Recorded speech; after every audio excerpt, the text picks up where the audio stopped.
गीता में अर्जुन को स्वयं भगवान कह रहे हैं कि उस परमेश्वर की शरण में जा, उसके लिए उन संतों के पास जा जो तत्वदर्शी हो। इसी प्रकार हजरत मोहम्मद को उनका अल्लाह कह रहा है कि कोई और पूर्ण लिए उन तत्वदर्शी संत की तलाश कर।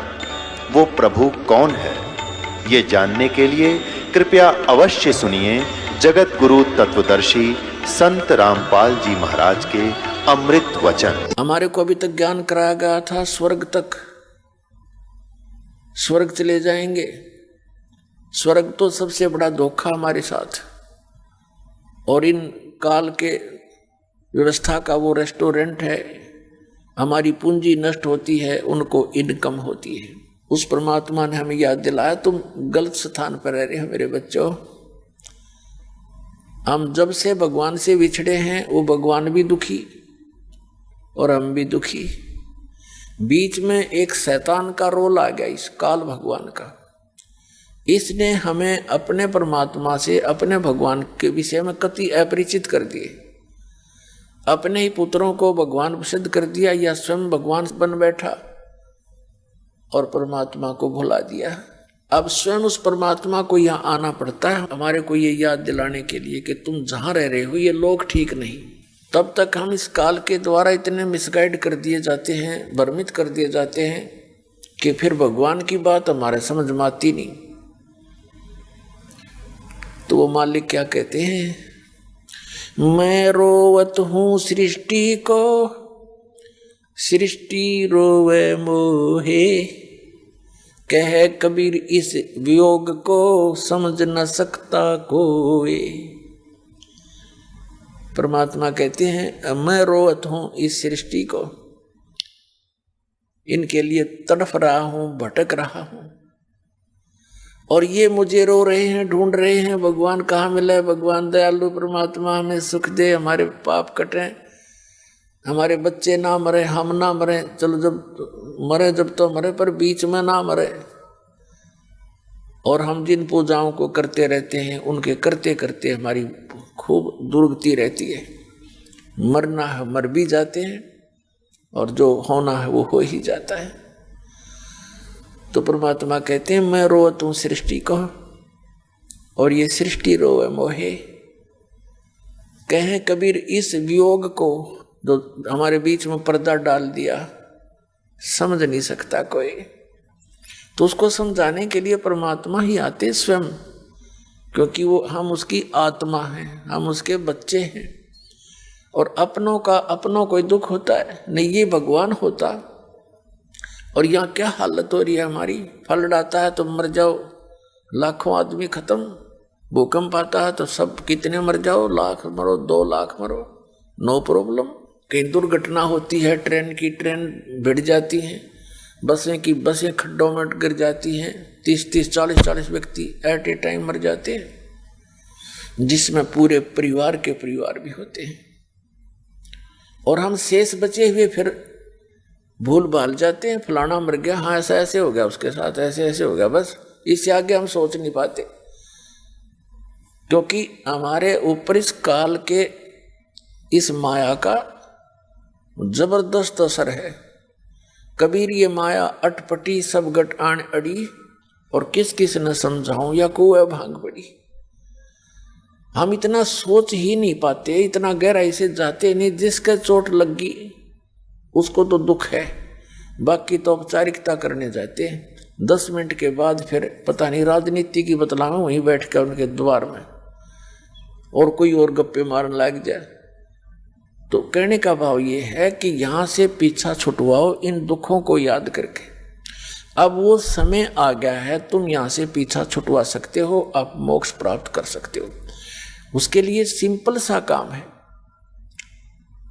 सिंपल, इससे सिंपल कोई पृथ्वी पर कार्य नहीं जिससे मोक्ष हो सकता है।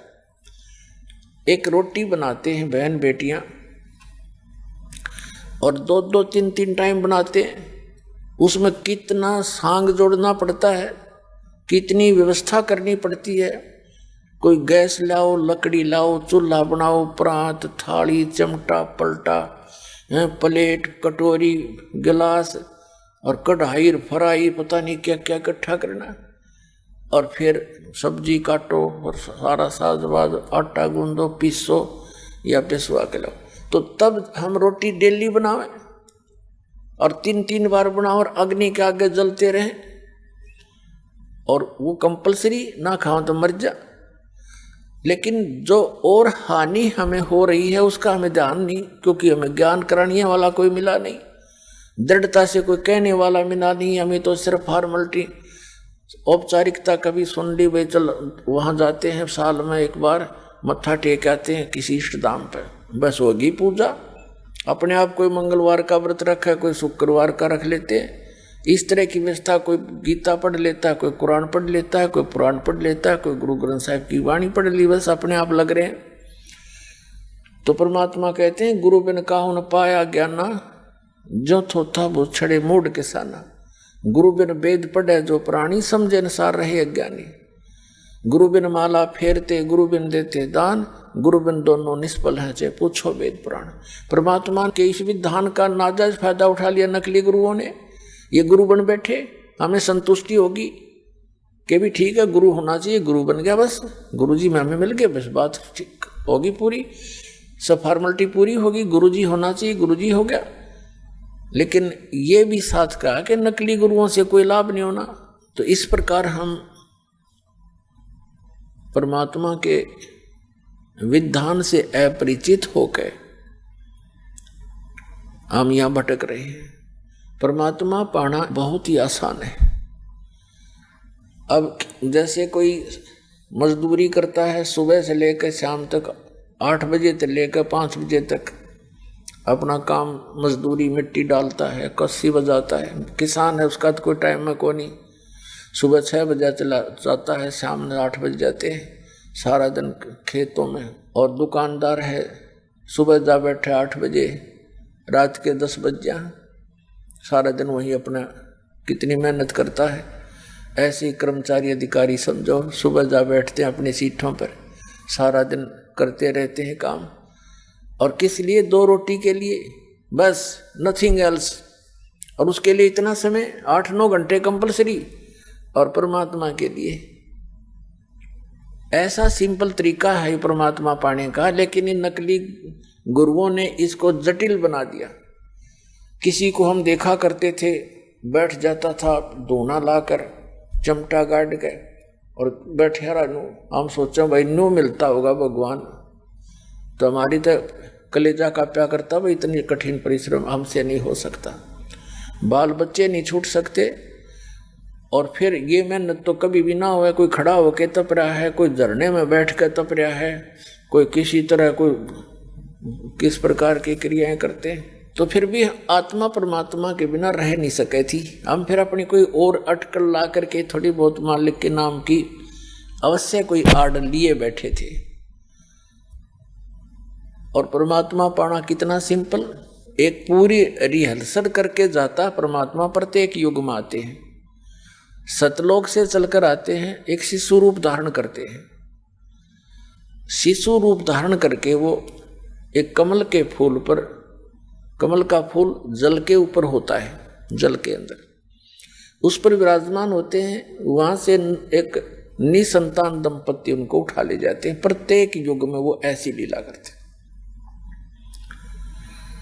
और बाल्यावस्था में वो परमात्मा फिर कंवारी गाय का दूध पीते हैं। कबीर भगवान, वो परम अक्षर पुरुष, उससे उनकी परवरिश की लीला होती है।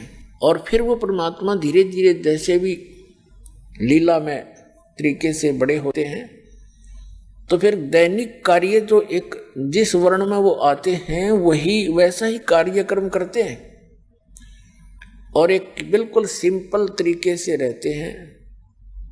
परमात्मा पर विश्वास दृढ़ कराने के लिए वो एक एग्जाम्पल बनाते हैं कि तुम भी ऐसे रहोगे, इतना विश्वास मुझ पर करोगे तो तुम्हारे मोक्ष में कोई बाधा नहीं होगी।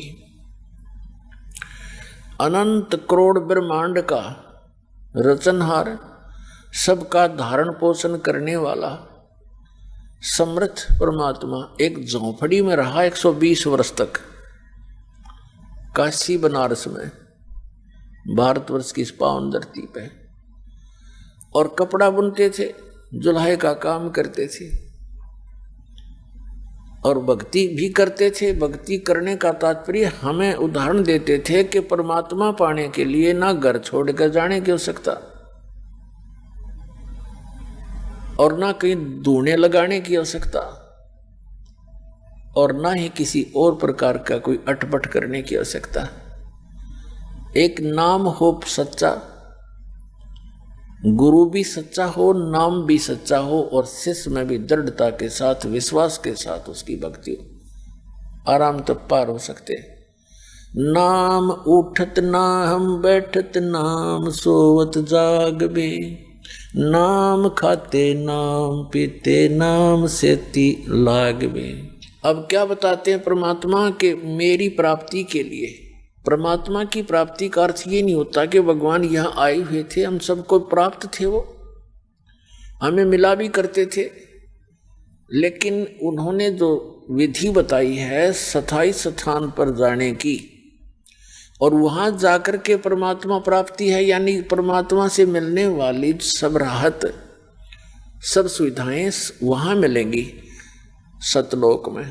तो वहाँ जाने के लिए उन्होंने विधि बताई है, उसको हम करेंगे, उसका पालन करेंगे तो हम सतलोक जा सकते हैं, सुविधाएं प्राप्त कर सकते हैं। उसके लिए बिल्कुल आसान तरीका है, सभी सद्ग्रंथ यही बताते हैं। और जिस भी महापुरुष को परमात्मा प्राप्त हुए हैं उनके इतिहास देख लो। इस दास के जो नोटिस में है, इस दास के ज्ञान के अंदर जो संत महापुरुष हैं जिनको भगवान मिले, उनमें से आदरणीय धर्मदास जी, आदरणीय मुलुकदास जी, आदरणीय नानक साहिब जी, आदरणीय दादू दास साहिब जी, आदरणीय गरीबदास साहिब जी गांव छुरानी जिला जज्जर हरियाणा वाले, आदरणीय गीसा दास साहिब जी गांव खेकड़ा जिला मेरठ उत्तर प्रदेश वाले, और भी कई महापुरुषों को मिले हैं वैसे, जैसे नामदेव जी को भी परमात्मा मिले हैं, लेकिन उनका इतना इतिहास हमारे पास नहीं है जितना इन महापुरुषों की जानकारी है। तो ये सभी गृहस्थी थे, यानी अपने बाल बच्चेदार थे और परमात्मा की भक्ति भी करते थे, अपना दैनिक कार्य भी करते थे। जैसे आदरणीय गरीबदास साहिब जी किसान थे, आजीवन अपनी उसी क्रिया को करते रहे और मोक्ष प्राप्ति की। ये तरीका है ऐसे ही, चाहे कोई मजदूर है, जैसे रविदास जी जूते बनाते थे और कबीर साहब जी ने भी, परमात्मा ने स्वयं भी रिहर्सल करके दिखाई, एक भूमिका की, कपड़ा बुनते थे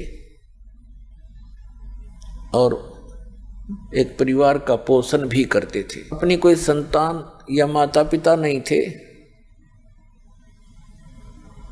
उनकी कोई पत्नी नहीं थी, 2 बच्चों को, मुर्दों को जिंदा किया था। किन्हीं कारणों से उद्देश्य परमात्मा का यही था कि परमात्मा की आस्था मेरी आत्माओं में बनी रहे और ये भोली आत्माएं शायद इसी प्रकार मुझे पहचान ले, लेकिन हम भगवान को पहचानने में पहले असफल रहे। और 2 माता पिता थे, मुंह बोले माता पिता, जनक नहीं थे वो मालिक के, कमल के फूल से उठाकर लाए थे परमात्मा, सतलोक से आकर कमल के फूल पर नवजात शिशु का रूप धारण करके विराजमान हुए थे। नीरू और नीमा नाम के एक मुसलमान दुल्हा परमात्मा को लेकर आए थे। परवरिश की लीला वहाँ होने से और बड़ा होकर के दुल्हे का कार्य करने से वो धानक कहलाई, दुल्हा कहलाई।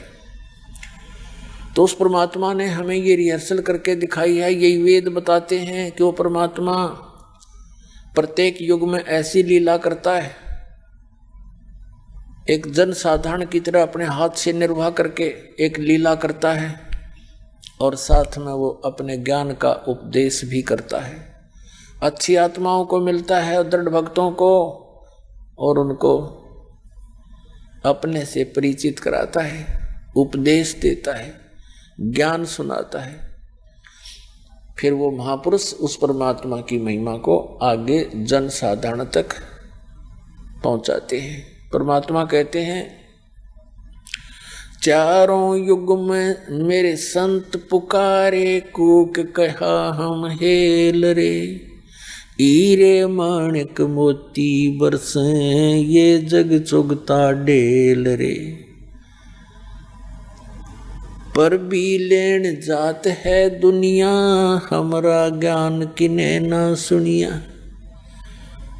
अब परमात्मा कहते हैं कि चारों युग में मेरे से परिचित मेरे संतों ने मेरी महिमा का गुणगान किया, ढोल के डंके पर पुकार पुकार के, और हमने भी कूक कहा हम हेल रे, हमने भी जोर देकर ऊंची आवाज लगाकर जगह जगह खड़े होकर के अपनी महिमा आप बताई।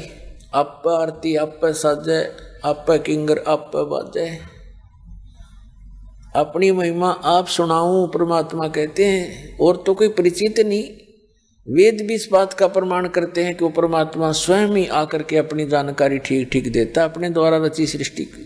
तो पुण्यात्माओं, सब ते आसान काम भगवान पाना है, लेकिन ये निश्चय होना कि हु इज गॉड, कौन है भगवान और कैसे वो मिलता है और कहाँ वो रहता है, कहाँ प्रमाण है जो भक्ति हम करने जा रहे हैं, जो साधना हम अपनाने जा रहे हैं या ग्रहण किए हुए हैं, वो कहीं प्रमाणित भी है, किसी अन्य का भी इस साधना से कोई लाभ हुआ, किसी को मोक्ष हुआ है।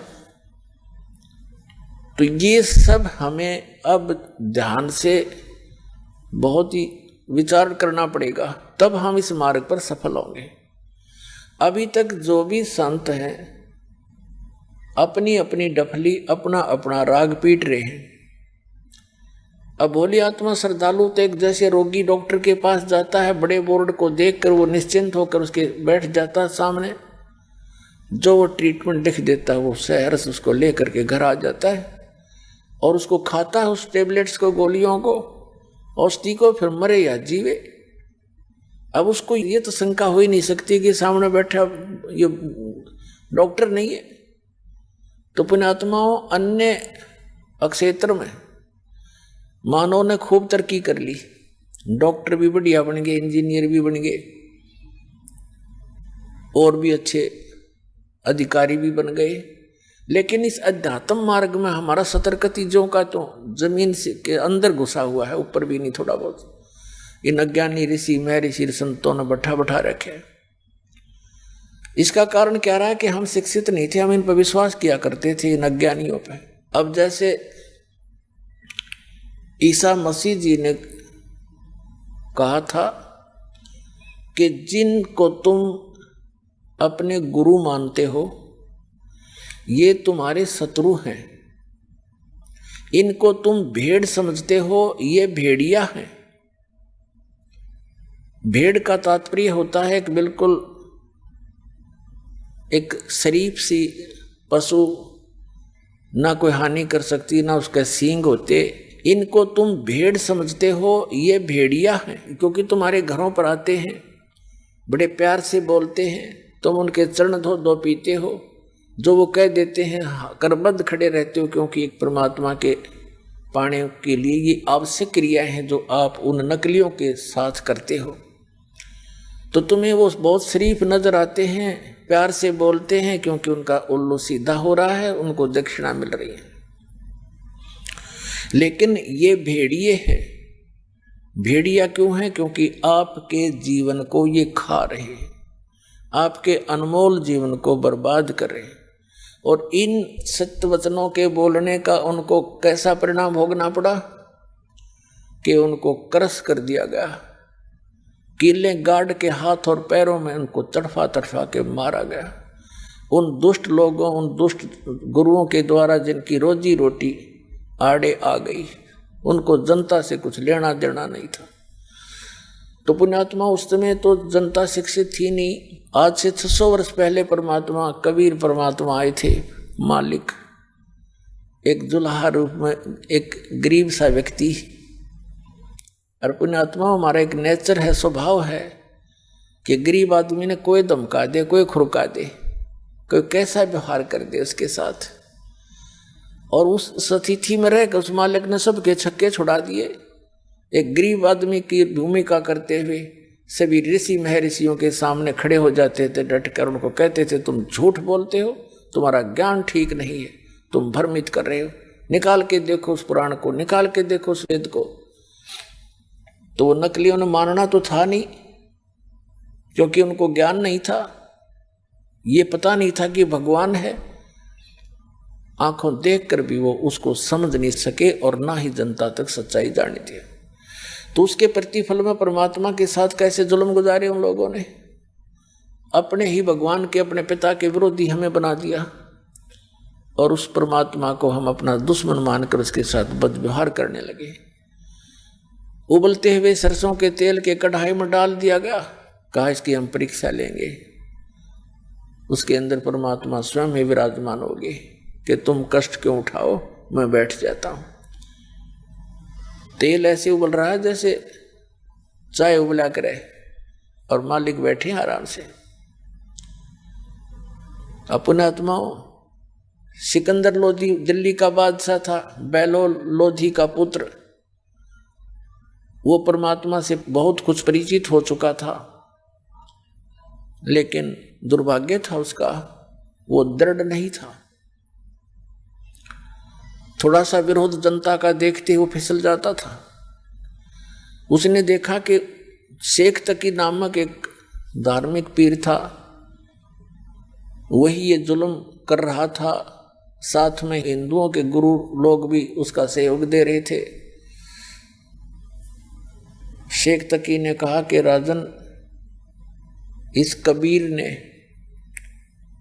तेल की तासीर ठंडी कर दी जादू जंतर करके, ये उबलता नजर आ रहा पर ये है ठंडा। सिकंदर लोधी ने शौचालय में चेक करके देखता हूं, ऐसे उंगली डाली, जितनी उंगली उस तेल में गई थी उसी से चरण देसी हुई और कटका अलग होगी, बेहोश हो गया राजा।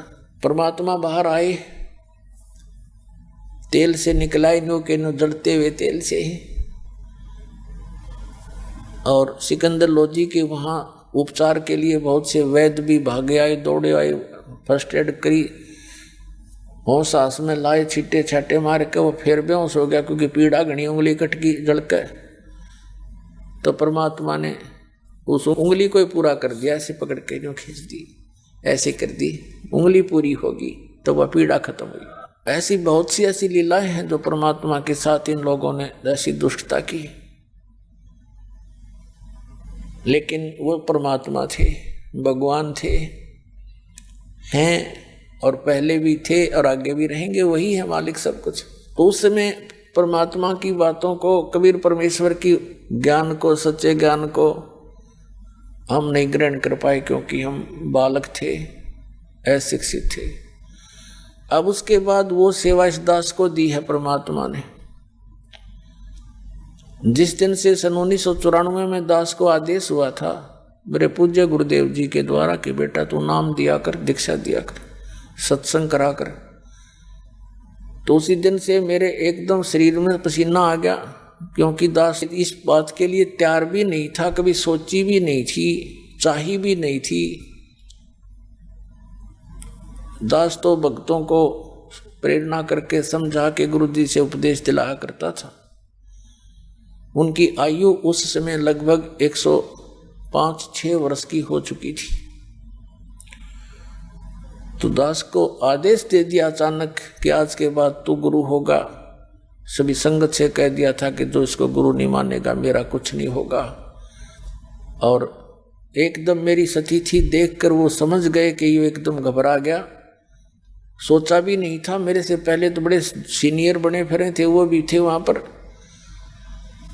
तो वो समझ गए, उन्होंने कहा बेटा घबराइए मत, तेरे साथ रहूंगा मैं, मेरा आशीर्वाद तेरे साथ रहेगा और विश्व में तेरे समान कोई संत नहीं होगा। पुण्यात्माओं, जब तो हमारी बालक बुद्धि थी, वो कह रहे थे, हम सुन रहे थे, पर गले नहीं उतरे थी कि हमारे जैसे 2 कौड़ी का जीव, हम तो भगत भी पूरे को नहीं और संत तो बहुत दूर की बात होती है। फिर कहते हैं संत वचन पलटे नहीं, चाहे पलट जा ब्रह्मांड। उस समर्थ का वचन था, वाणी थी। आज वह सच नजर आने लग रही है। अज्ञा तो साची कही उन्हें उस दिन। अब जैसे इन महापुरुषों का, ऋषियों का, संतों का, सबका दास ने ये तलाशी ली, इनकी थैले खाली कर कर देखे, इनका माल निकाल के, खक भी नहीं किसी के पास, सिर पैर नहीं किसी के ज्ञान का।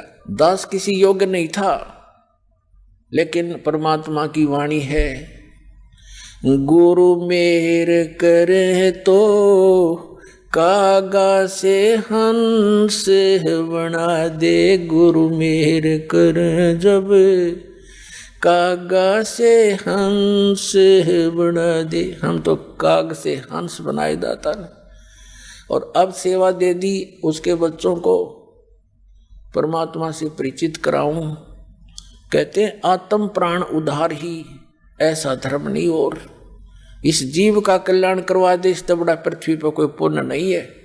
वह सेवा इस दास को मिली और फिर आप जी को मिली, क्योंकि आपका भी कर्तव्य बनता है। प्रत्येक अपना बहन भाई, पूरा विश्व, सभी प्राणी आपके अपने हैं। अब जब ये ज्ञान हो जाएगा आपको, कोई हिंदू मुस्लिम सिख ईसाई अलग दिखाई नहीं देगा। जब तक हमारा यह मोतियाबिंद साफ नहीं होता कि हम कौन हैं, कहाँ से आए हैं, कौन हमारी ये ब्रांड माटी कर रहा है, तब तक हम द्वेष और एक दूसरे को दूसरा मानते हैं। जिस दिन ये ज्ञान हो जाएगा पुण्यात्माओं, आपको पूरा विश्व अपना दिखाई देगा। क्योंकि हम सारे दुखी, चाहे राष्ट्रपति है उसकी ब्रांड माटी, वो कहाँ सुखी है? कोई न कोई टेंशन लेकर सोता है, कोई और समस्या उसके जीने होती है, कोई अपने शरीर में रोग, कोई बच्चे गड़बड़ होगी, कोई बच्चा मर गया, कोई लड़की विधवा होगी, और कोई सुख है किसी को? तो सुख होगा जहां हम जाएंगे सतलोक में, और सुख होगा जो परमात्मा की यहां भी हमें शरण मिलेगी। जब तक उसकी शरण में हम यहाँ रहेंगे, यहाँ की सुविधा जो हमें आवश्यक है तो वो यहाँ भी वही देगा, और हमारी भी, हमारे बच्चों की रक्षा भी वही करेगा। प्रधानमंत्री राष्ट्रपति तक की रक्षा वो करता है, तो हम उसी की शरण में क्यों ना आए जो सबका रक्षक है। और वो चाहता है कि सभी आत्माएं वापस चले सतलोक में। तो यहाँ बहुत से अनजान बिना ज्ञान के व्यक्ति बहुत हैं बेचारे, हम भी ऐसे ही थे। अब दया हुई दाता कि इस ज्ञान में रंगे गए हम तो क्या कहते हैं कि सभी यदि सतलोक चले गए तो पृथ्वी पर कौन रहेगा? ये उन्हें कहाँ से समझाना शुरू करें जिसकी बुद्धि इस सतर की है। इतनी दुखी प्राणी यहाँ पर, और फिर भी यहीं रहने के लिए कहती है ये खाली पड़ी रहेगी, फिर कौन रहेगा? ये चांद खाली पड़ा, उस पर लो जाके मंगल ग्रह, ये सारे ग्रह खाली पड़े, पत्थर, तो या एक पत्थर और घूमता रहेगा खाली, हमने ठेका ले रखा है। ये तो ब्रह्म मिट्टी का घर है। अपने सतलोक में जाएंगे, वहाँ ठाठ से रहा करेंगे। चार मुक्ति जहाँ चंपी करती माया होरी दासी, वहाँ सारे सुख सदा बने रहेंगे। यहाँ की मुक्तियाँ तो हमारे, जो यहाँ की अंतिम मुक्ति, चौथी मुक्ति है ब्रह्मलोक प्राप्ति, वहाँ गए हुए प्राणी भी वापस फिर आते हैं। वो क्या मुक्ता हुआ फिर? और परमात्मा कहते हैं सतलोक में जाकर ये सदा बने रहेंगे तेरे साथ। अब जैसे परमात्मा हमें याद दिलाते हैं कि आगे गए ना बावड़े, रहते भी सब जहाँ, और बिन साहेब की बंदगी की ठोर ठिकाना ना। आज आप कितने ही व्यवस्थित नजर आते हो, खूब बढ़िया पोस्ट हो या अच्छा कोई धन कारोबार आपका हो, बच्चे आपके ठीक ठाक हैं, विवाह शादी भी उनकी अच्छी जगह होगी है, उनका रोजगार भी बढ़िया है, और कल मृत्यु हो जा, जिस व्यवस्था को तू देखकर आंखें बंद करे बैठा है, तो कल एक सेकंड में क्या नहीं हो रहा, किसके साथ नहीं हो रहा, स्वयं नहीं हो रहा तो पड़ोस में हो गया होगा कि, तो वहां उससे देख लो शिक्षा। और फिर भी हमारी आंखें खुलती नहीं, क्योंकि हमारे ऊपर इस तीन गुणों की, त्रिगुणमयी माया का बहुत जबरदस्त प्रेशर है। उस प्रेशर को हटाने के लिए परमात्मा ने ये एंटीबायोटिक ज्ञान दिया है, और ये इसको कति खत्म कर देगा। रात को नींद आना बंद हो जाएगी आपको, और ये विष दिखाई देंगे जिसके लिए आप सारा जीवन नष्ट करते थे। और फिर दूसरी बात यह है कि जो आवश्यक वस्तु है आपको अवश्य मिलेगी। जब हम परमात्मा के इस ऑपरेशन थिएटर में आगे हमारे जन्म मरण का रोग है आपके सभी के, हम सभी के जो यहाँ हैं। और जन्म मरण के रोग का और कितना ट्रीटमेंट नहीं कबीर परमात्मा के अतिरिक्त। और कबीर परमेश्वर ने इस दास को भेज दिया अपना सर्जन बनाकर, वो सारे औजार और सब औषधि और सब फार्मूले दे दिए जिससे यू जन्म मरण का रोग कटेगा। पुण्यात्माओं, इस दास के उपदेश को लेने से पहले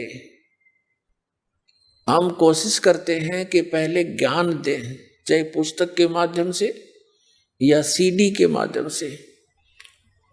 तो हम ये चाहते हैं कि पहले आप जागृत होकर आओ और फिर जो दुखी हैं वो भी आओ, सुखी भी आओ, सारे आओ। अब दुखी आएंगे तो उनको तो केवल दुख निवारण की ही इच्छा होती है, भले वो ज्ञान भी समझ कर आते हैं, इतना नहीं समझते, वो तो केवल वो कथाएं पढ़ लेते हैं जो भक्तों के सुख हुआ। पूरा विश्व ही दुखी है वैसे तो, छोटा मोटा किसी ना किसी के ठूठा बनी रहती है। तो भोली आत्माएं इस उद्देश्य से आ जाती हैं, हम उन्हें भी स्वीकार करते हैं कि आप ज्ञान सुनो, परमात्मा पर विश्वास करो, ये समर्थ शक्ति है, ये जो चाहे सो कर देगा, आपके सब दुख भी दूर कर देगा। लेकिन आपने थोड़ा सा धैर्य रखना पड़ेगा, आपने धैर्य रखना पड़ेगा, क्योंकि कोई भी वस्तु एकदम नहीं होती।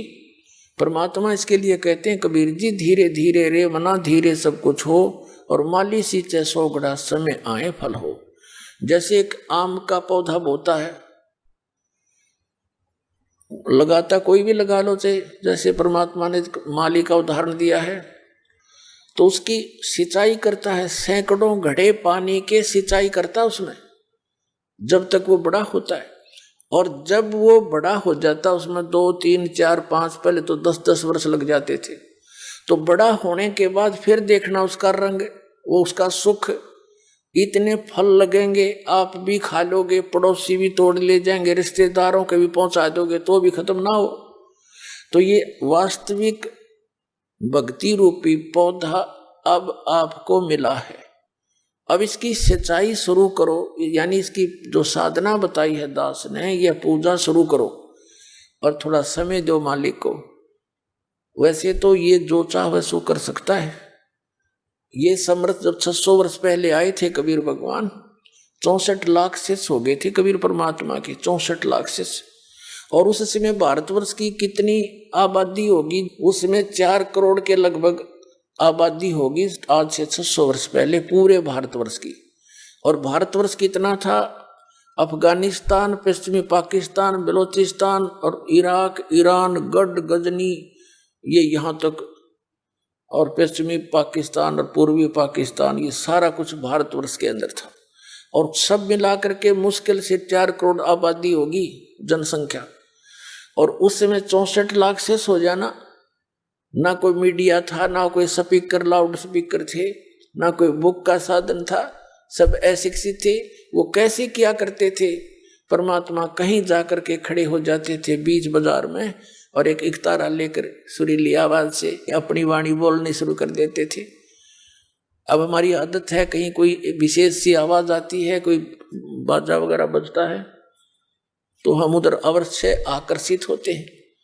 वो दयालु हमारे लिए भटक रहे थे, आप बैठ जाते थे सैकड़ों की संख्या में, फिर उनको ऐसा ज्ञान सुनाते थे, क्योंकि आत्मा दुखी तो सभी है, और फिर किसी को आशीर्वाद देते थे तो सुखी हो जाते थे।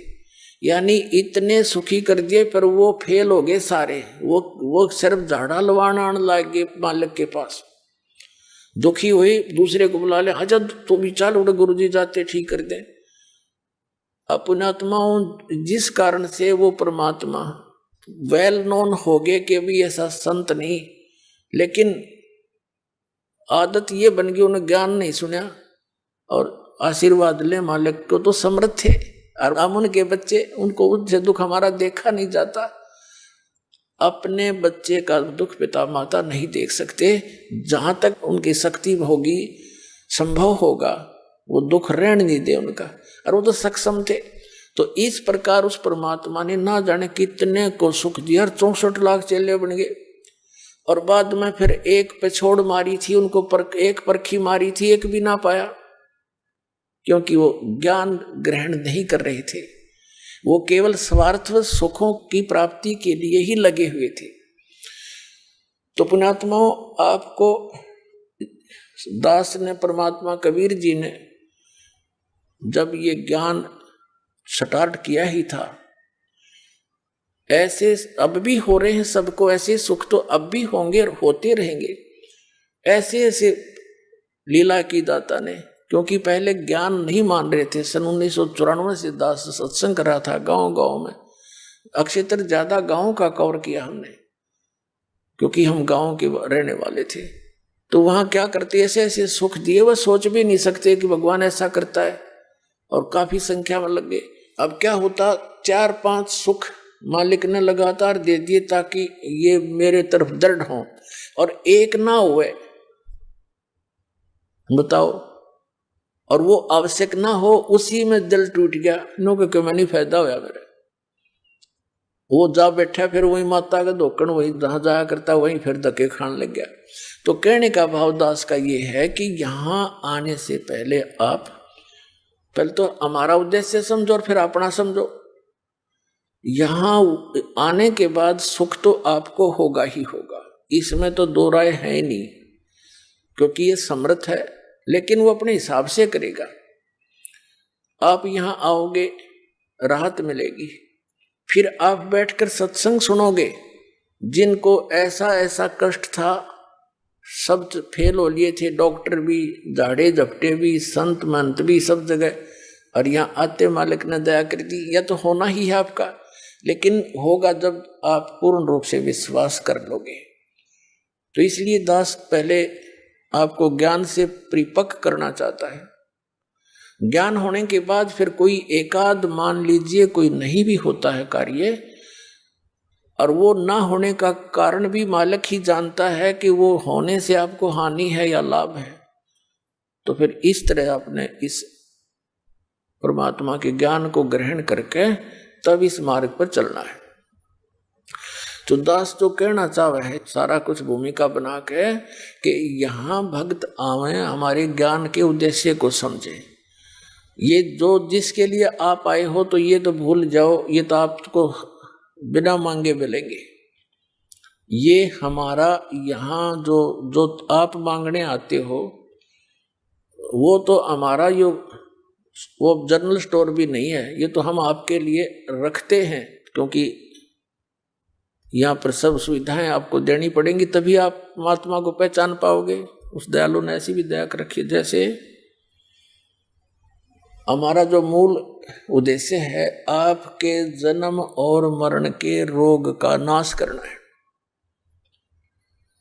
और ये भी मालिक को मालूम है कि जब तक आपको ये विश्वास नहीं होगा कि कबीर इज गॉड,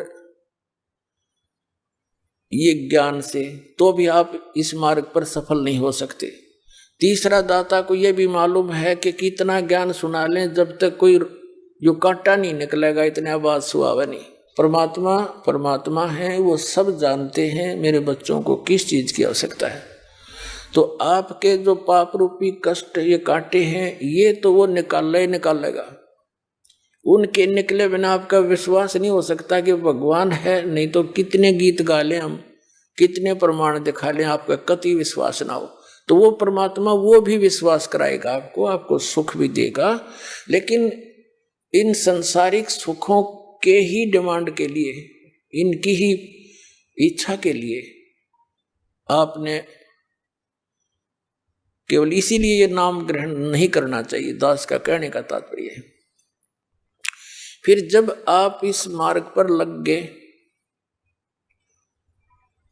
तो जैसे डॉक्टर के ऑपरेशन थिएटर में रोगी आ जाता है, तो वहां पर डॉक्टर की ही चलेगी, मरीज की नहीं चलेगी। यदि वो रोगी अपनी चलाता है, तो वो डॉक्टर को डिस्टर्ब कर रहा है, वो उसका इलाज नहीं कर पाएगा और ना वो करवा पाएगा। तो पुण्यात्माओं, आप जी मूल उद्देश्य ये लेकर आइएगा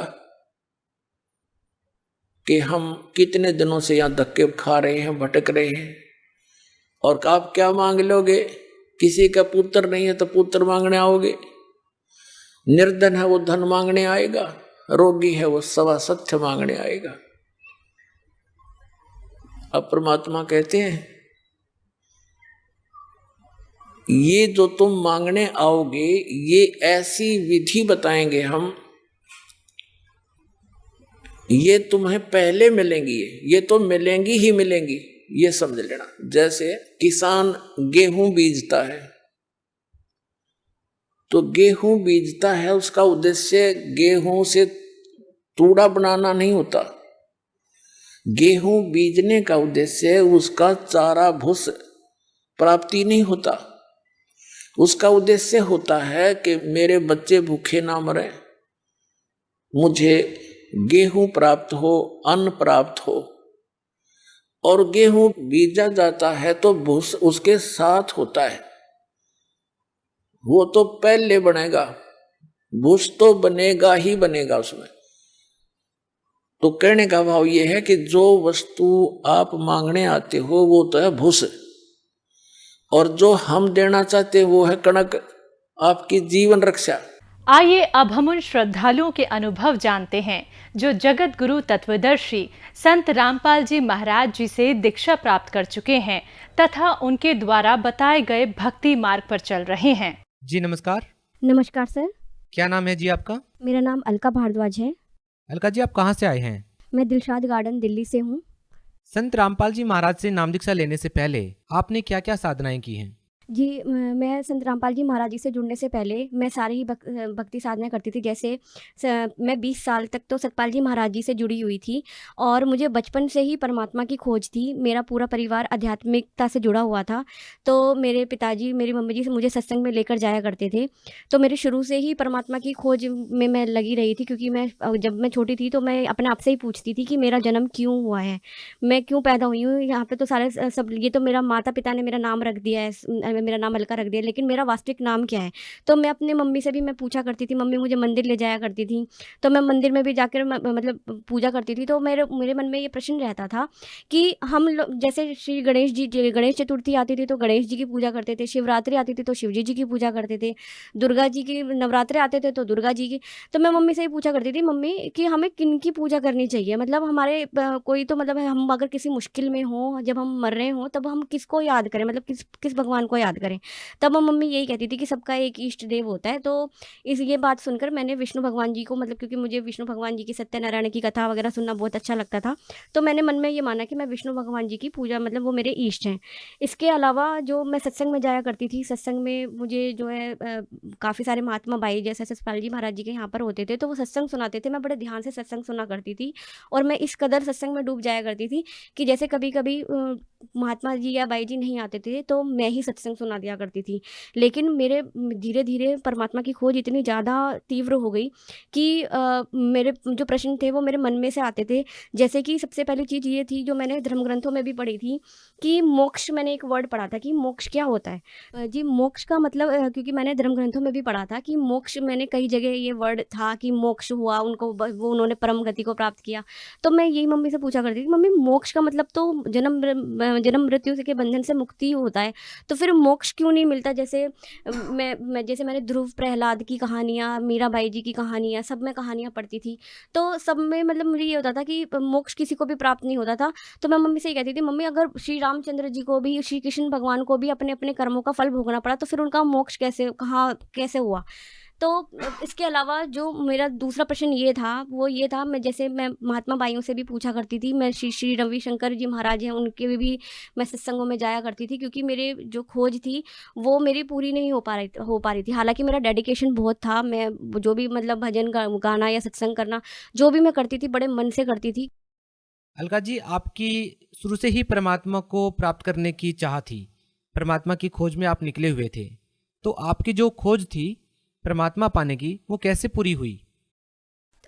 हुआ ये कि मैं जो है यूएस गई हुई थी अपने हस्बैंड के साथ। तो मेरे जो ससुर जी हैं, जो मेरे फादर इन लॉ हैं, वो भी भगवान से जुड़े हुए थे, सतपाल जी महाराज जी से ही जुड़े हुए थे। तब एक दिन हमारा आने का जब पीरियड हो रहा था, वहाँ से हमसे बात हुई, तो उन्होंने बताया कि आपको एक बहुत चेंज देखने को मिलेगा जब आप घर वापस आओगे। तो जब मैं घर वापस गई तब देखा कि जो है काफ़ी चेंज था, क्योंकि घर में जो है देवी देवताओं की मूर्तियाँ नहीं थी। और जो है फिर मेरी मदर इन लॉ ने बताया कि ऐसे ऐसे जो मेरे फादर इन लॉ हैं और जो मेरी सिस्टर इन लॉ हैं, उन्होंने संत रामपाल जी महाराज जी से नाम दीक्षा ले ली है। तो मुझे मुझे यही लगता था, क्योंकि मेरे फादर इन लॉ भी बहुत स्पिरिचुअल थे, तो पर्सन थे, वो भी परमात्मा की खोज में थे, तभी उनको भी सेटिस्फेक्शन नहीं मिलता था। वो सत्संग देखा करते थे, सबके सुना करते थे।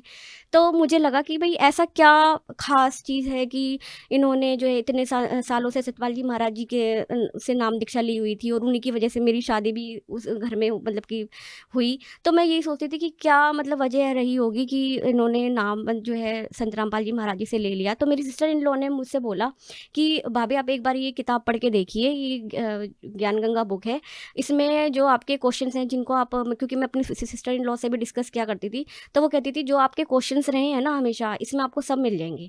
तो मैंने ज्ञान गंगा पुस्तक पढ़ी और मुझे बहुत जिसे कहते हैं कि मेरे सारे प्रश्नों के जैसे सवाल मिलने लगे। लेकिन फिर भी मेरे मन में उथल पुथल थी, क्योंकि मैं 20 साल से सतपाल जी महाराज जी से जुड़ी हुई थी। तो मुझे ये लग रहा था कि मैं कैसे करूं, मतलब कि मैं बहुत डायलेमा में हो गई कि मुझे क्या करना चाहिए। तब मैं जैसे डिस्कस किया मैंने अपनी सिस्टर इन लॉ से भी, अपने पापा से भी, अपने फादर से, अपनी मदर से। तब उन्होंने ये बोला कि भाई देखो, अगर तुम्हारे क्वेश्चंस जो हैं उनके आंसर भी मिल रहे हैं, और तुम किताब पढ़ के मतलब कि तुम्हें इतना ज़्यादा तुम्हें लग रहा है कि तुम्हारी सर्च पूरी हो गई है, तो तुम जो है नाम दीक्षा तुम्हें ले लेनी चाहिए। तब भी मैं मतलब ये सोचा करती थी कि अब मैं क्या करूँ। एक दिन मैंने रात में मतलब मुझे ड्रीम आया, क्योंकि मैं रात में ये सोच के सोई थी कि मुझे कुछ समझ में ही नहीं आ रहा। तो सतपाल जी महाराज जी को क्योंकि मैं मानती थी, तो मैंने यही मान के सोई थी कि अगर आपका ज्ञान सच्चा है, मतलब क्योंकि ज्ञान तो संत रामपाल जी महाराज जी का ही सच्चा है, तो लेकिन अगर मैं क्या करूं, मैं आपको भी नहीं छोड़ पा रही, क्योंकि मेरा डेडिकेशन बहुत ज़्यादा था। तो मैं रात में सोई तो मुझे सपने में सतपाल जी महाराज जी दिखाई दिए, और वो उठ के, जैसे वो सीट पे बैठे हुए थे, वो उठ के चले गए। जब मैंने उनको मतलब कि मैं रो रही थी कि मैं क्या करूं, तो मतलब मुझे इससे भी इस चीज़ का ये लगा कि ये चले गए उठ के, कहने का मतलब मुझे इसका यही लगा, मतलब सपने का मतलब यही लगा कि शायद मतलब वो भी यही है कि भाई सच्चा ज्ञान संत रामपाल जी महाराज जी का ही है। क्योंकि मैं इससे पहले जुड़ी हुई थी, मुझे क्वेश्चंस के आंसर नहीं मिल रहे थे, फिर भी जब मैं नेक्स्ट डे उठी और मैंने डिसीजन ले लिया कि मुझे नाम दीक्षा लेनी है। और मैंने अपने फादर इन लॉ से भी बोला, तो जब हम लोग हिसार गए और मैंने वहाँ पर नाम दीक्षा परमात्मा से ली और नाम जाप करना शुरू किया। संत रामपाल जी महाराज जी से नाम दीक्षा ली और मैंने नाम जाप करना स्टार्ट किया। अलका जी, जैसा कि आपने बताया कि आपने संत रामपाल जी महाराज द्वारा लिखित पुस्तक पढ़ी, उसमें काफ़ी आपने खोजबीन की और उसके बाद आपने संत रामपाल जी महाराज से नाम दीक्षा ली। अलका जी, आपको उस पुस्तक में ऐसी कौन सी बातें मिली जिनसे आप प्रभावित हुए और आपको लगा कि संत रामपाल जी महाराज से नाम दीक्षा लेनी चाहिए? सबसे पहले मुझे जो मेरा शुरू से ये था कि सबसे पहला मेरा प्रश्न ये था कि अगर हम भक्ति कर रहे हैं और हमारी भक्ति, तो फिर हम पाप कर्म क्यों करते हैं, और अगर पाप कर्म कर रहे हैं तो फिर उनको भोगना क्यों पड़ता है। तो मेरा तो सबसे पहला प्रश्न यही था कि फिर मोक्ष कैसे संभव है, अगर हमें अपने पाप कर्मों को भोगना ही पड़ेगा तो फिर हमें इस भक्ति का फ़ायदा क्या। तो मुझे ये भी था कि जब अगर हम इतनी भक्ति करते हैं, क्योंकि हमें भक्ति करते हुए भी इतने दुख दर्द देखने को मिलते हैं, इतने दुख दर्द हमें रोज़ के उसमें मिलते हैं, जबकि हम रोज़ पूजा करते हैं, तो फिर ऐसी भक्ति से क्या फ़ायदा जिसमें हमारे दुख दर्द ख़त्म ही ना हो। तो ये ज्ञान गंगा पुस्तक मैंने पढ़ी, तो उसमें एक तो सबसे पहले शास्त्रों के आधार पर ज्ञान था, और ऐसा ज्ञान मैंने कभी नहीं पढ़ा था, क्योंकि उसमें सारे मेरे जितने भी प्रश्न थे, जैसे कि जन्म मृत्यु का और मोक्ष प्राप्ति कैसे होती है, और जन्म मृत्यु का बंधन क्यों है, ये सारे प्रश्न मैंने उसमें मेरे प्रश्नों के उत्तर मिल गए। और बहुत ही ऐसा ज्ञान था जो मैंने इससे पहले कभी नहीं सुना था और ना ही कभी देखा था। और इतना सुन के, फिर इतना पढ़ के, फिर मुझे एकदम से मैंने ये डिसीजन ले लिया कि यही परमात्मा का ज्ञान, संत रामपाल जी महाराज जी का ज्ञान ही सबसे सच्चा और निर्मल ज्ञान है। तो अलका जी, आपने संत रामपाल जी महाराज जी से नाम दीक्षा ली, क्या उसके बाद आपको कोई आध्यात्मिक लाभ या आर्थिक लाभ भी मिले? हाँ जी, मुझे संत रामपाल जी महाराज जी से जुड़ने के बाद बहुत से लाभ हुए। अगर मैं उनको बताने जाऊँ तो शाम ही हो जाएगी। लेकिन सबसे पहले मैं सबसे प्रथम लाभ अपना ये बताना चाहूँगी कि मुझे संत रामपाल जी महाराज जी ने जीवन दान दिया, क्योंकि मेरी जन्म पत्री में लिखा हुआ था कि यह लड़की, यह कन्या केवल 36 साल तक ही जिएगी, इसके बाद इसको 36वें साल में इसको बहुत बड़ा झटका लगेगा जिसमें इसकी मृत्यु हो जाएगी। तो मेरी मम्मी भी इस चीज़ को लेकर के परेशान रहती थी। तो जब मेरी 36 साल की उम्र थी, तो मेरे को बहुत तगड़ा एलर्जिक रिएक्शन हुआ था, जिसमें मेरी रेंज 498 आई थी, जबकि जो रेंज थी वो 16.5 थी। तो उसमें जो है डॉक्टर ने भी ये बताया था कि ये बहुत ज़्यादा तगड़ा एलर्जिक रिएक्शन था। मेरी पूरी टंग जो है वो स्वेल कर गई थी, मेरी पूरी बॉडी पे स्वेलिंग आ गई थी और नीली भी हो गई थी। तो मेरे हस्बैंड ने जो है, मेरे फादर इन लॉ ने अरदास लगाई संत रामपाल जी महाराज जी से। तो संत रामपाल जी महाराज जी की दया से ही मैं 40 वर्ष की हूँ, और 36 वर्ष जो मेरा वो संकट था, वो परमात्मा की, संत रामपाल जी महाराज जी की दया से मैं सही हो गई। और संत रामपाल जी महाराज जी ने जो मेरी मौत होने वाली थी वो भी एक्सटेंड कर दी, मेरी आयु एक्सटेंड कर दी। इसके अलावा मेरा बेटा 2 साल का जब था, तो वो बहुत बीमार रहता था। वो हर 6 महीने में हॉस्पिटल में एडमिट हो जाता था। वो इतना ज़्यादा मतलब बीमार रहता था कि डॉक्टर और जो हॉस्पिटल के डॉक्टर और सिस्टर्स थी, वो भी ये कहने लगी थी कि लगता है इसको हॉस्पिटल कुछ ज़्यादा ही पसंद है, ये हर 6 महीने में आ जाता है। तो लेकिन हम लोग अंदर से बहुत परेशान थे, क्योंकि मेरा बेटा बहुत वीक था। मैं डॉक्टर से पूछती थी कि डॉक्टर ये तो बहुत ज़्यादा कमज़ोर है, ये कैसे ग्रो करेगा? तब डॉक्टर मल्टीविटामिन वगैरह लिख देते थे, लेकिन उससे भी कोई फ़ायदा नहीं होता था। फिर जब हम संत रामपाल जी महाराज जी के सत्संग में गए, और मेरे फादर इन लॉ ने परमात्मा से मेरी अरदास लगाई कि हे परमात्मा, ये मेरा पोता बहुत बीमार रहता है। तब संत रामपाल जी महाराज जी ने उसके सिर पे हाथ रखा और बोला अब ठीक हो जाएगा। अब मेरा बेटा 11 वर्ष का है और काफ़ी हेल्दी हष्ट पुष्ट है, और उसके बाद से वो हॉस्पिटल में एक बार भी एडमिट नहीं हुआ। छोटे मोटे बुखार आते हैं, वो परमात्मा की दया से सही हो जाता है, लेकिन हॉस्पिटल जाने की नौबत नहीं आई। तो मैं सबसे बड़ा सेकंड नंबर का मेरा परमात्मा की दया से, संत रामपाल जी महाराज जी की दया से ये लाभ। इसके अलावा मेरे हस्बैंड जो थे, उनको मैं बोला करती थी, उनको भी ज्ञान समझ में आता था, लेकिन वो कॉर्पोरेट कल्चर में थे, IT कल्चर में थे, तो इसलिए वो यही कहते थे कि मेरे साथ बहुत सारे जो है रेस्ट्रिक्शंस हैं, मैं नहीं ले सकता नाम। जैसे कि ऑफिस में पार्टीज़ हुआ करती थी, किसी का जैसे प्रमोशन हुआ, किसी की बर्थडे हुई, और या फिर हमारे जो जैसे मेरे हस्बैंड के ऑफिस में ऑन साइट भी काफ़ी US वगैरह कंपनी से रहता था, तो उन लोगों से भी good morning, good afternoon wish करना, ये सब उनके लिए कंपलसरी था। तो वो यही कहते थे कि ये नियम जो हैं, उनकी वजह से मैं नाम नहीं ले पा रहा हूँ, क्योंकि मैं मतलब ये रूल्स कॉर्पोरेट कल्चर के चलते नहीं फॉलो कर पाऊँगा। फिर क्या हुआ कि हम लोग बस समझाते रहते थे, मेरे father in law, sister in law, मैं खुद अपने हस्बैंड को मतलब मैं समझाती रहती थी। तब मेरे हस्बैंड को कोविड हो गया था, मतलब मुझे भी कोविड हुआ था, मेरे हस्बैंड को भी कोविड हुआ था। तो उस टाइम उनको एकदम से मन में प्रेरणा हुई कि अगर मैं इस समय मेरी मृत्यु हो जाती है, तो फिर तो मैं परमात्मा जैसे सत्संग में संत रामपाल जी महाराज जी का सत्संग वो भी सुनते थे, तो उनको भी ये था कि अगर मैंने एक बार भी नाम जाप कर लिया या गुरु जी के से नाम ले लिया, तो मेरा अगला जन्म मनुष्य का होगा और मैं किसी भक्त के परिवार में ही दोबारा से जन्म लूँगा। तो उनके मन में अपने आप से प्रेरणा आई, जबकि हम उनसे 4-5 साल हो गए थे लगातार कहते कहते कि आपको नाम ले लेना चाहिए। उनके अंदर से प्रेरणा हुई और उन्होंने तुरंत ही ऑनलाइन परमात्मा संत रामपाल जी महाराज जी से नाम दीक्षा ली। तो इसके अलावा जो भी हमारे घर में, जैसे हमारे घर में मम्मी पापा, मेरे father in law, sister in law या बीमार होते थे, तो कभी भी उनको हॉस्पिटल वगैरह जाने की नौबत नहीं आती थी, क्योंकि हम लोग जो है जब हम संत रामपाल जी महाराज जी को दंडवत करते हैं, तो मन में अरदास लगाते हैं कि हे गुरुजी, आप ही हमारी जो है रक्षा कर सकते हैं, और वो हमारे कष्ट जो है तुरंत दूर कर देते हैं। जी, एक लाभ और है कि हमारे घर में जो है हम अपना घर शिफ्ट कर रहे थे, तो हमारा कुछ सामान एक घर में रह गया था, तो हम लोग कहीं बाहर काम से गए हुए थे, तो पीछे से हमारे नेबर का फ़ोन आया और उन्होंने बताया कि आपके घर में चोरी हो गई है। तो हम लोग जो है बहुत घबरा गए, और हम घर गए तो देखा हमारा जो है 32 इंच का टीवी नया का नया, और फ्रिज वगैरह और बहुत सारा सामान चोरी हो गया था। तो हमने परमात्मा से अरदास लगाई कि हे परमात्मा, ऐसे-ऐसे हमारे घर का सामान चोरी हो गया है, तो अगर ये तो हमारे पड़ोसी वगैरह भी क्या बोलेंगे कि आपने तो गुरुजी से नाम ले रखा था, आपके घर में चोरी हो गई है। तो इसी के हमने मन में ध्यान में रखते हुए गुरुजी से अरदास लगाई, संत रामपाल जी महाराज जी से अरदास लगाई। तो अगले ही दिन वह चोर, हमारे घर के पास ही एक फ्लाईओवर था, सामान के साथ पुलिस ने उसको अरेस्ट कर लिया। तो मतलब जबकि इससे पहले भी हमारे आसपास जो एरिया था उसमें चोरी होती रहती थी, आज तक कभी ऐसा नहीं हुआ था कि किसी का सामान चोरी हुआ हो और वो अगले दिन ही घर के पास मिल गया हो। तो ये सबको बहुत अचंभा हुआ जान के कि मतलब ऐसा भी कैसे पॉसिबल कि मतलब सारा सामान हमारा बड़ा बड़ा जो था, फ्रिज, टीवी वगैरह, ये सब कैसे मतलब चोर खड़ा हुआ था फ्लाईओवर के पास और पुलिस ने उसको आराम से जाके अरेस्ट कर लिया। तो परमात्मा की दया से हमारा सामान जो चोरी हुआ था वो भी हमें वापस मिल गया। अलका जी, जैसा कि आपने बताया कि आपने हंसादेश पंथ से सतपाल जी महाराज जी से नाम दीक्षा ले रखी थी और अब आप संत रामपाल जी महाराज जी से जुड़े हुए हैं, तो हमारा सवाल ये है कि अन्य संतों में और संत रामपाल जी महाराज जी की भक्ति में आपने क्या भिन्नता पाई है? सबसे बड़ा डिफरेंस तो मैं अगर बताऊं कि संत रामपाल जी महाराज जी का ज्ञान शास्त्रों से प्रमाणित है।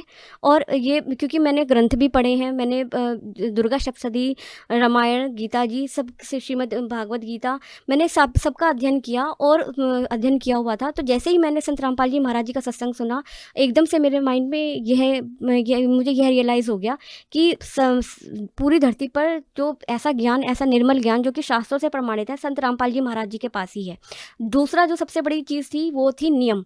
क्योंकि जब भी मैं कहीं पे भी जाती थी, चाहे वह राधा स्वामी जी का सत्संग हो या फिर मैं श्री रविशंकर जी महाराज जी का सत्संग हो या आशाराम जी का सत्संग हो, सब में मैंने एक चीज़ ये देखी थी कि पहले तो कथाएं होती थी, सत्संग की बातें होती थी, लेकिन उसके बाद फिर नाच गाना वगैरह, कीर्तन वगैरह ये सब होता था। तो उससे क्या होता था कि मतलब हम जो चीज़ हम जानने गए हैं, सत्संग में जानने गए हैं, वो तो चीज़ कहीं मिलती ही नहीं थी। लेकिन सबसे बड़ी जो मुझे लगती थी कि नाच गाने से कभी भी परमात्मा नहीं मिलते हैं, कभी भी भगवान नहीं मिलते हैं। केवल भक्ति करने से, हमारे शास्त्रों के आधार पर भक्ति करने से ही हमें परमात्मा मिलते हैं। तो लेकिन जब संत रामपाल जी महाराज जी के मैं सत्संग में गई तो मैंने वहाँ देखा कि कोई भी नाच गाना, ढोल, कीर्तन वगैरह कुछ नहीं, सिर्फ शास्त्रों के आधार पर संत रामपाल जी महाराज हमारे शास्त्रों को खोल करके हमें ज्ञान बताते हैं। ये बताते हैं कि मैं कोई नई चीज़ नहीं बता रहा हूँ, जो भी कुछ लिखा है हमारे शास्त्रों में लिखा हुआ है, जो कि हमें कभी कहीं किसी सत्संग में, किसी गुरु जी के सत्संग में हमें कभी नहीं दिखी। तो सबसे बड़ा मुझे यही अंतर दिखाई दिया कि संत रामपाल जी महाराज जी के सत्संग जो है वो बहुत ही निर्मल और सच्चा ज्ञान है, जो कि शास्त्रों के आधार पर प्रमाणित है और जिसकी खोज हम लोगों को हमेशा से रही, वही हमें परमात्मा संत रामपाल जी महाराज जी के सत्संग में मिला। अलका जी, हम आपसे ये जानना चाहेंगे कि बहुत सारे श्रद्धालु ऐसे हैं जो अन्य धर्मगुरुओं से नाम दीक्षा लेकर के भक्ति कर रहे हैं, इस उम्मीद में कि जो वो भक्ति कर रहे हैं उसके करने से उनको लाभ मिलेगा, तो आपका उन लोगों को क्या संदेश है? जी, जो मैं उन सभी लोगों को यह संदेश देना चाहती हूँ जो सतपाल जी महाराज, आशाराम बापू जी या श्री रविशंकर जी महाराज जी से जुड़े हुए हैं, उन लोगों से यही प्रार्थना करना चाहती हूँ कि देखिए, मैंने भी 20 साल तक मैं भटकी हूँ अपने भगवान की खोज में, परमात्मा की खोज में, और आप लोग भी परमात्मा की खोज के लिए ही जुड़े हुए हैं। और वो परमात्मा जिसकी खोज में आप भटक रहे हैं, वो सिर्फ संत रामपाल जी महाराज ही बता सकते हैं, क्योंकि वही सच्चा ज्ञान बता रहे हैं, वही शास्त्रों के आधार पर आपको सदग्रंथ खोल कर बता रहे हैं। तो जिस परमात्मा की खोज में आप निकले हैं, वो खोज आपकी तभी पूरी होगी जब आप संत रामपाल जी महाराज जी के शरण में आएंगे और उनसे नाम दीक्षा लेंगे। अलका जी, जो लोग संत रामपाल जी महाराज से नाम दीक्षा लेना चाहते हैं, वो संत रामपाल जी महाराज जी से नाम दीक्षा कैसे ले सकते हैं?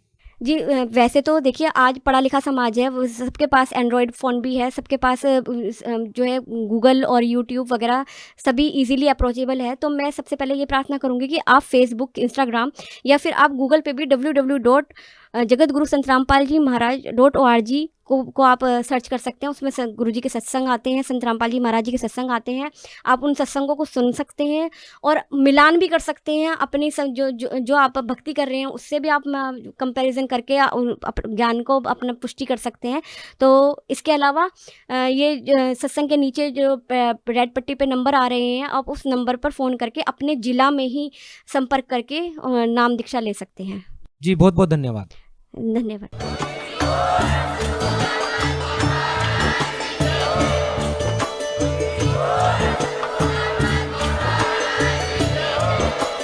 आप सुन रहे थे जगत गुरु तत्वदर्शी संत रामपाल जी महाराज जी के मंगल प्रवचन। अधिक जानकारी के लिए विजिट कीजिए हमारी वेबसाइट www.jagatgururampalji.org। संत रामपाल जी महाराज जी के शुभ आशीर्वाद से पूरे विश्व भर में 500 से भी ज्यादा नाम दीक्षा केंद्र हैं, जिन पर संत रामपाल जी महाराज जी द्वारा ऑनलाइन निशुल्क नाम दीक्षा दी जा रही है। अपने नजदीकी नाम दीक्षा केंद्र का पता करने के लिए संपर्क करें 8222880541।